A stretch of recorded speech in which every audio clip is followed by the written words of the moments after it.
Are you seeking Bible truth in your walk with Jesus Christ? Awake, Arise, and Triumph Ministries rightly divides the word of truth, free from tradition, doctrines of demons, and sacred cows.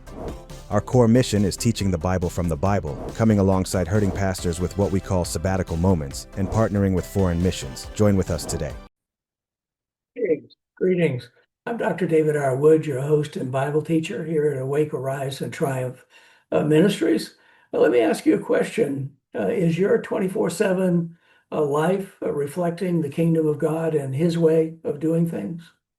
Day in and day out, all day long. Does your life, does my life reflect the kingdom of God focus and His way of doing things? Well, I'm going to be continuing today to talk about the kingdom of God. And this is part 109, believe it or not. And the subtitle is No Word of God Will Ever Pass Away. No Word of God will ever pass away. It's Saturday, the 8th of November, 2025. We're speeding towards Thanksgiving here in the United States. And again, I welcome you to this study. And as you recall, this was the kingdom of God, teaching and demonstrating the kingdom of God was the central focus and theme of Jesus' ministry in the earth.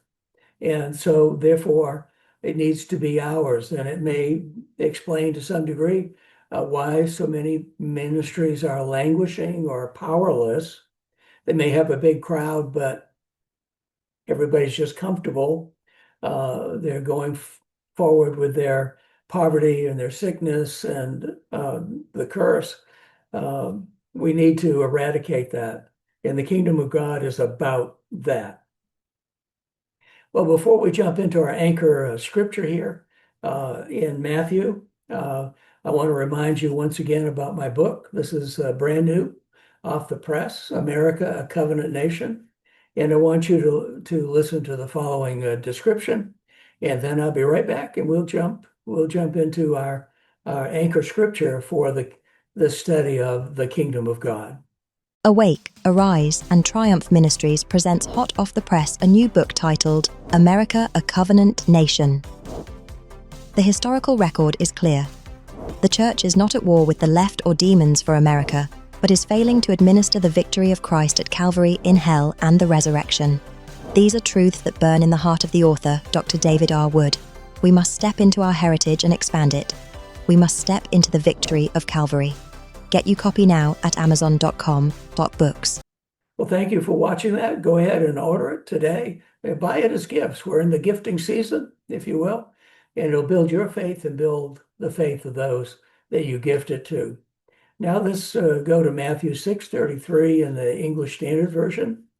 But seek first the kingdom of God and His righteousness, and all these things will be added to you.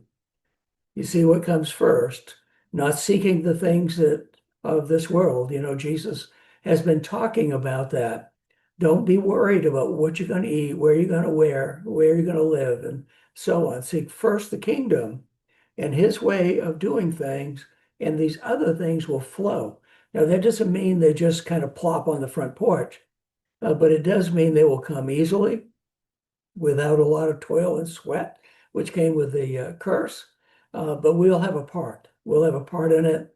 But Jesus told us in Matthew 11 that His yoke was easy and His burden was light. If it isn't, then you got the wrong yoke and the wrong burden. So let's go ahead and move forward. This is the 109th time that we've looked at this scripture. It doesn't get old, but hopefully it's taking root more and more and more as we go over it, as it should. This is a command, which means it's actionable revelation that we're able to be about day in and day out. There's no such thing as kingdom of God and righteousness time, and then everything else being separate. All that we do is part of the kingdom of God assignment or stewardship, and it's all to be done His way. The scripture we'll be studying today is Luke's account of what Matthew recorded in the 24th chapter of Matthew. Luke 21:24, English Standard Version. They will fall by the edge of the sword and be led captive among all nations, and Jerusalem will be trampled underfoot by the Gentiles until the time of the Gentiles is fulfilled. Now, Jesus is talking about his brethren, which are the Jews in this verse. The temple was destroyed by the Romans in about 70 AD. Since that time, Jerusalem has been trampled underfoot by the Gentiles, occupied by and ruled really by non-Jews. Then came the Six-Day War in 1967, and the Jews once again controlled all of Jerusalem. When they became a state in 1948, Jerusalem was split, but in 67, it was united. Then Jesus tells us how to interpret the prophetic clock for the end of days. Before I go into that, we're going to take a little break here. I want you to stay to the end. Don't forget to give us a thumbs up. Right now is a good time. Subscribe if you haven't done that already. It's in the same place that you give the thumbs up. I also, as you watch and listen, I want you to expect the supernatural. I want you to expect God to move in your life and in your family, in your finances, in your health, everything about your life, His way. And I also want to tell you a little bit more. I want to have explained to you a little bit more about the ministry and about our website. And then we'll pick right up in Luke chapter 21 again. Awake, Arise, and Triumph Ministries is a 501c3 education charitable corporation founded and led by Dr. David R. Wood, a retired internal medicine physician. Our core mission is to teach the truth from the Bible, identifying sacred cows and doctrines of demons. We support hurting ministries and partner with missions as led of the Lord. We teach that America is a covenant nation and the importance of honoring God's first covenant nation, Israel. Please explore all of the features of the website to see if we are a ministry you can follow, utilizing our resources. Share our resources, support in prayer, and make use of our resources. See what we are about and prayerfully consider partnership. Explore the shop, look at the books Dr. Wood has written, and order today, including the digital downloads.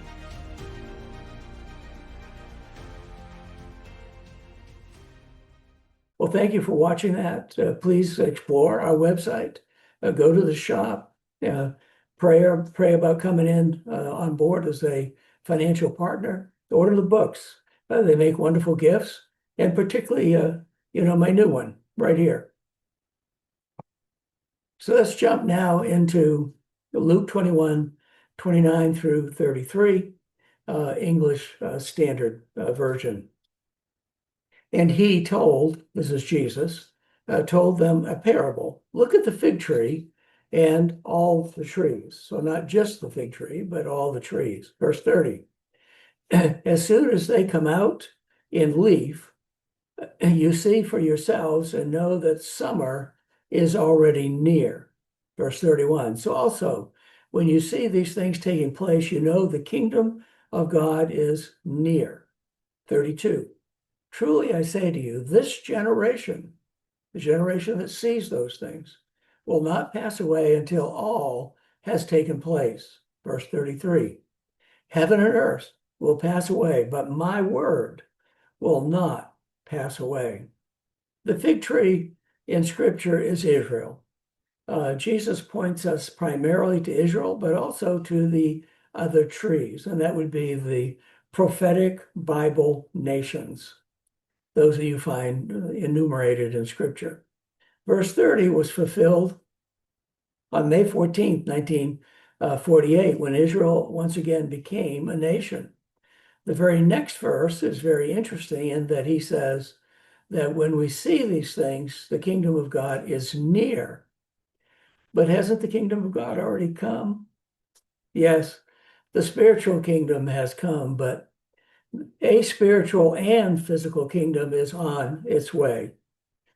As at his second coming, that's when he actually touches down on the earth. Jesus will rule the earth for 1,000 years, what's commonly called the millennial reign of Christ.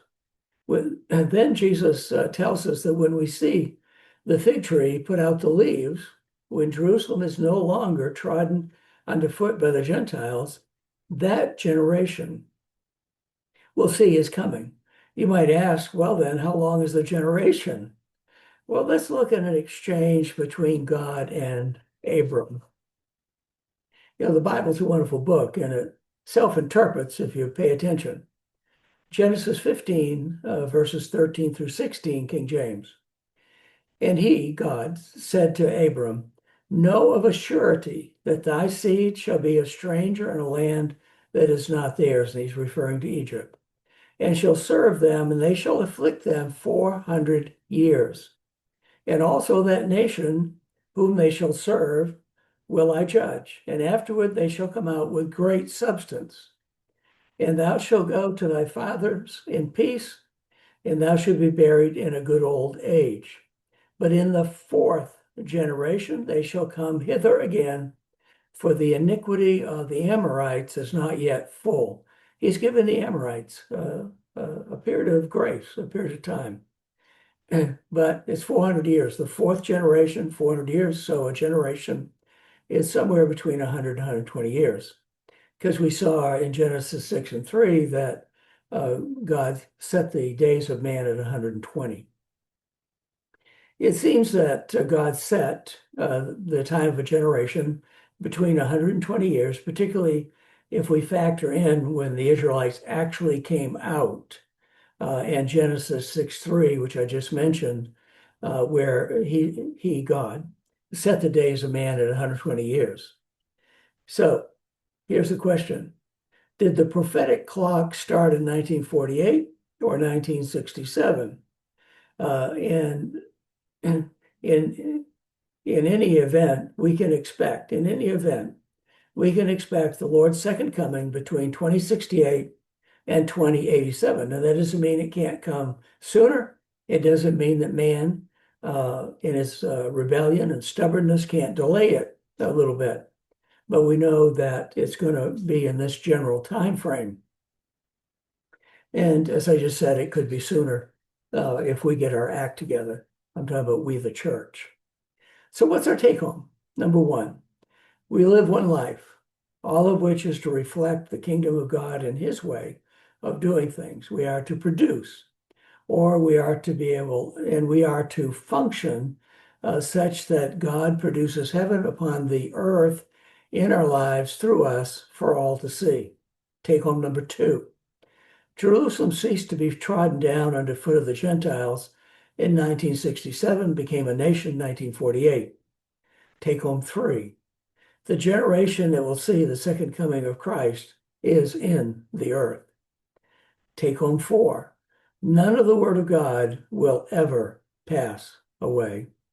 Well, Lord willing, I'll pick this right up tomorrow. Let me remind you that all physical manifestation in this material world has a spiritual root. Don't forget to share these teachings. Pray for this ministry. Subscribe to YouTube, Rumble, Instagram, whatever you're visiting us on. And go to the website. Be sure you register for the emails. That way you'll get an email of this teaching every day. And near the top of the email, there's the embedded link to the video.